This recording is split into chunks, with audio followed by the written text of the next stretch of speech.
大家好，多謝觀看呢段片。我哋將簡要介紹勞工處密閉空間工作嘅安全與健康工作守則2024年5月第2版要點。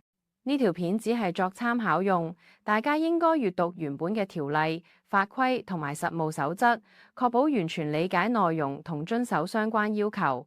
片入邊提供嘅資訊唔係法律意見，亦唔可以當作法律依據。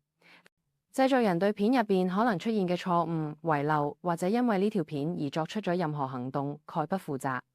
呢個工作守則提供咗實用嘅建議，幫助我哋遵守密閉空間工作嘅安全要求。請注意，唔遵守呢個守則可能會喺刑事訴訟中被起訴。呢個守則適用於所有喺工業經營內嘅密閉空間工作。密閉空間係指進出受限且不設計為持續居住嘅地方，有指定風險，包括火災、爆炸、窒息、液體或者固體湧入、過熱同埋有毒氣體。要確保密閉空間工作安全，東主或者承建商要做好以下幾樣嘢：要揾合資格人士評估風險，提供安全措施嘅建議。所有安全措施一定要喺開工之前就落實好。確保已經做好所有必要安全措施，任命另一位合資格人士簽發許可工作證明書，只准核准工人進入密閉空間或者喺入邊工作。安排待命人員喺密閉空間外面隨時同入邊嘅工人保持聯繫。要制定好應急程序，遇到嚴重或者緊急危險可以立即應對。要向所有參與密閉空間工作嘅工人提供指導、培訓同建議。工人亦都有責任確保自己喺密閉空間工作時遵守安全措施，要遵守東主或者承建商制定嘅應急程序，要聽從安全指導，積極參與培訓，確保自己熟悉安全規則，要正確使用安全設備，發現設備故障或者缺陷要即時報告。核准工人必須參加認可嘅安全培訓課程，並持有有效證書。合資格人士喺參加認可嘅安全培訓課程之後，需具備至少1年密閉空間工作危險評估嘅相關經驗。核准工人嘅職責同責任：作為核准工人，你要確保自己嚴格遵守安全規則，要跟足東主或者承建商提供嘅應急程序、指導同建議，一定要出席培訓課程，確保自己熟悉密閉空間工作嘅安全要求。正確使用所有安全設備，發現任何故障或者缺陷，記得即刻報告。合資格人士嘅職責同責任：作為合資格人士，你負責確保密閉空間工作安全，進行密閉空間風險評估，並撰寫詳細嘅評估報告，提供必要嘅安全措施建議，確保工人嘅安全同健康。如果工作環境可能發生重大變化，應該建議持續或者定期監測，確保安全。將評估結果詳細記錄嘅風險評估報告內，並交俾東主或承建商作跟進。風險評估報告嘅目的係識別密閉空間內嘅潛在危險，並提出保護工人嘅建議。報告內容包括工作方法、使用嘅設備同材料、存在嘅有害物質、氧氣水平、物質湧入嘅可能性、沉積物或者污泥嘅存在、火災或者爆炸嘅風險，以及高溫導致失去意識嘅風險。喺允許工人進入或者喺密閉空間工作之前，東主或者係承建商必須發放許可工作證明書。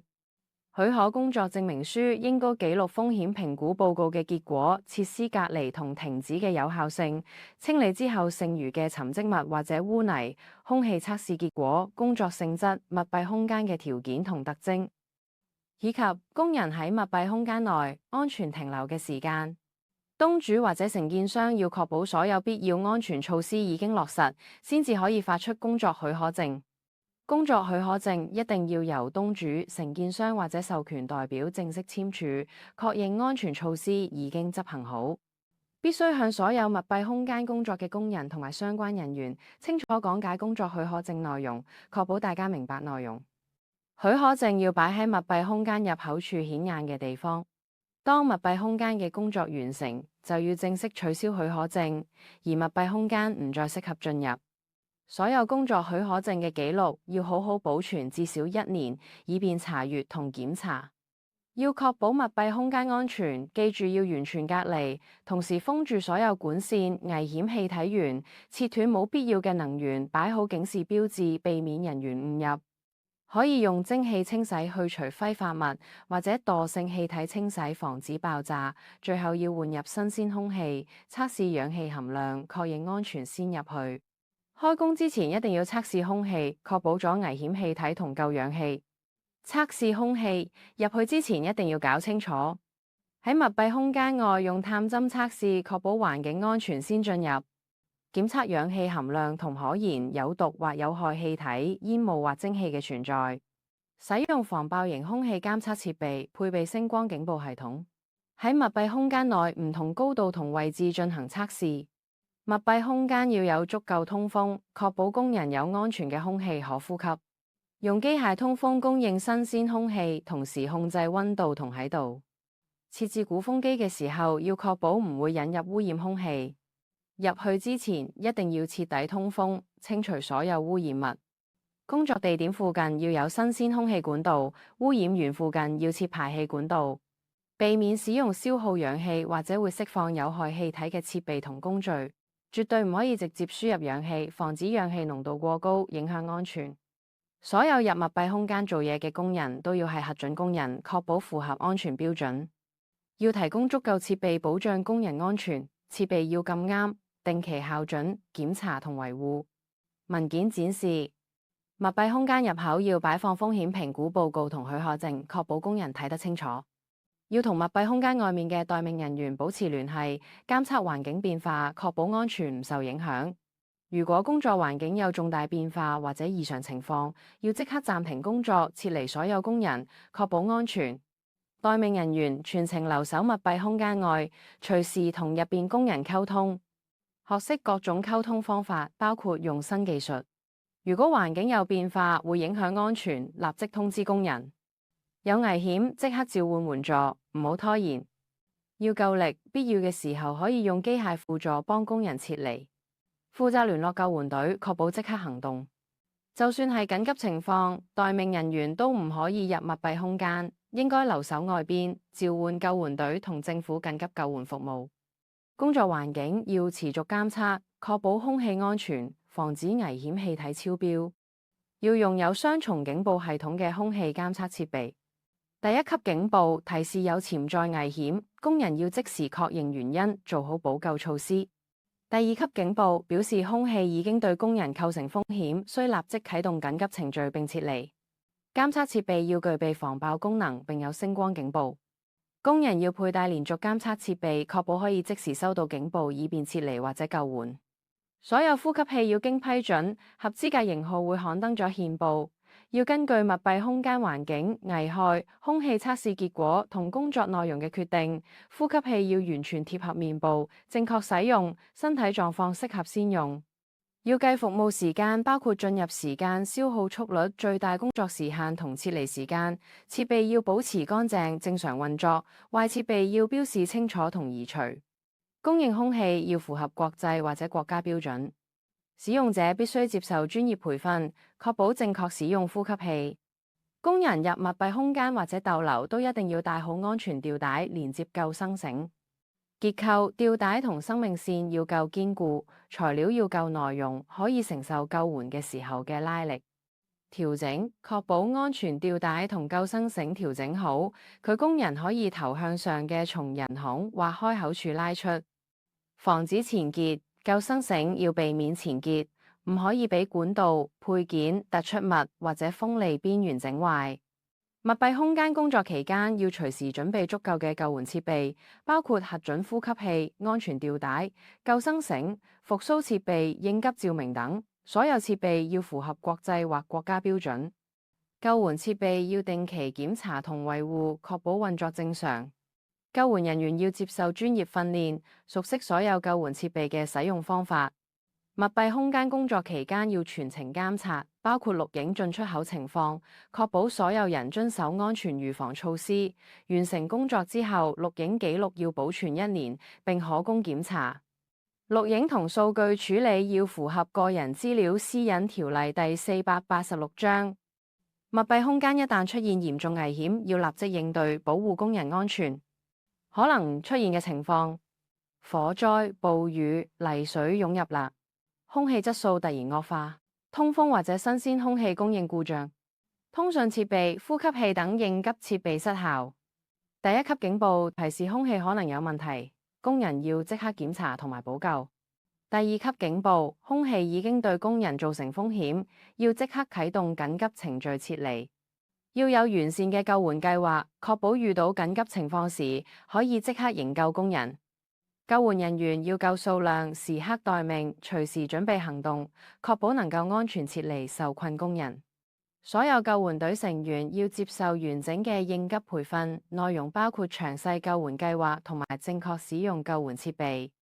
待命人員要同密閉空間內嘅工人保持溝通，密閉空間內要有聲光警報系統，提供人可以即時通報緊急情況或者收到警示。要準備充足嘅救援裝備，包括核准嘅呼吸器、安全吊帶、救生繩、復甦設備同應急照明。仲要有適合密閉空間嘅滅火設備，例如水型或泡沫型滅火器。要制定撤離計劃，確保環境突變或者有緊急危險嘅時候，可以迅速撤離工人。根據環境情況，工人可能需要緊急逃生呼吸器，確保撤離嘅時候夠安全。要有完整嘅應急方案，包含所有救援安排同緊急程序。定期進行救援演習，測試計劃可行性，確保救援設備使用正確。入職培訓，新員工要接受全面安全培訓，了解環境、工作性質、潛在危害同安全措施。在職培訓，完成入職培訓之後，要喺密閉空間內實操。重溫培訓，要定期進行安全培訓。待命人員學識點樣同密閉空間內工人保持聯繫，包括使用新技術，接受緊急情況下呼叫支援嘅訓練，確保遇事可以即刻行動。救援隊熟悉救援安排、應急步驟、所有救援設備嘅正確使用方法。建議部分成員學心肺復甦法同其他急救技巧，以應對突發情況。溝通安全預防措施，喺適當地方提供安全資訊，要考慮工人嘅知識同經驗，確保佢哋明白，用書面、符號、圖示、通告等方式展示，令工人清楚理解。風險評估報告同工作許可證要放喺密閉空間入口顯眼位置，要向工人詳細講解安全預防措施，同時提供緊急程序嘅指導同培訓，確保工作環境安全。隔離措施，要確保密閉空間做好隔離，防止未授權人員擅入。如果空置，要上鎖，管好所有進出口。設立訪問控制系統，記錄工人進出時間。密閉空間入口要設置標籤進出通知，確保人員受控出入。要全程監督工作，進出口要錄影，確保所有人遵守安全預防措施。所有工作許可證取消後要保存1年，工作完成之後錄影資料要保存1年，並且可以喺合理時間內提供查閱。要定期審視工作環境同埋流程，確保風險評估同安全建議依然有效。要適時檢討風險評估同工作安排，確保安全管理符合現況。如果密閉空間環境或者工作活動有重大變化，要即刻進行風險評估，提供新建議。如果發現環境有重大變化或者異常情況，要立即暫停工作，並且撤離所有工人。而家我哋做個小測驗。問題1：待命人員嘅密閉空間工作嘅主要職責係咩？A 幫工人完成工作 ，B 同工人保持聯繫，緊急時召喚救援 ，C 確保工作準時完成 ，D 監測密閉空間內嘅空氣質素。問題2：以下邊個方法唔適合控制密閉空間內嘅空氣安全？A 用機械通風 ，B 直接輸入氧氣入密閉空間 ，C 定期做空氣監測。D 用獲批嘅呼吸器。問題3：密閉空間工作嘅錄影記錄要保存幾耐？A 6個月 ，B 1年 ，C 2年 ，D 永久保存。問題4：如果喺密閉空間內發現重大變化或者異常情況，應該點做？A 繼續工作，不過密切監察情況。B 通知工人，等佢哋自己決定點應對。C 即刻停工，撤離所有工人。D. 加強通風系統輸出。